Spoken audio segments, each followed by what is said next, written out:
The reason that we all make excuses is because excuses are valid. Maybe you really were abused as a kid. Maybe you got in an accident and you're paralyzed.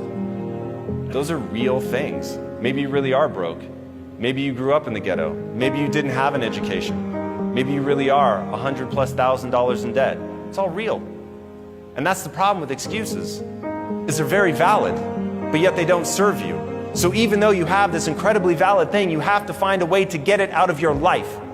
Don't worry about who you are today, right? I didn't worry about who I was when I was failing in film school. That didn't matter. What mattered was, who was I willing to become and what was the price that I was willing to pay to get there? And so if I was going to make the change in my life, I had to begin to look at things as they were. I had to take the red pill. I had to live in the world not as I want it to be, but as it actually is. There are many things in this world that we all wish weren't true. There are many things that we want to be that just aren't.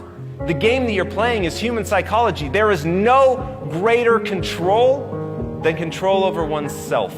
If you fail to understand that the name of the game is changing yourself, acquiring skills, identifying the gap between who you are today and the person you want to become, and accepting that you can do anything you set your mind to without limitation. So now how you spend that time, what skills you begin to acquire in order to execute against that future vision you have of yourself, that is everything. But you're going to have to be willing to suffer along the way.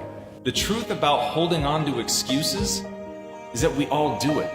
It's the most natural thing to do.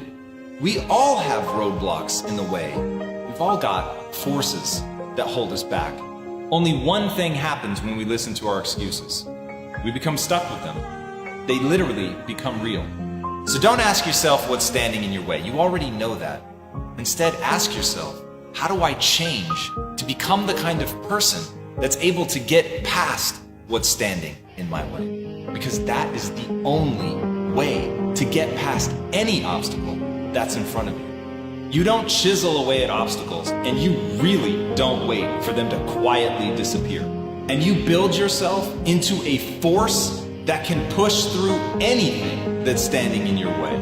And remember, either you make excuses or you make progress. The choice is yours.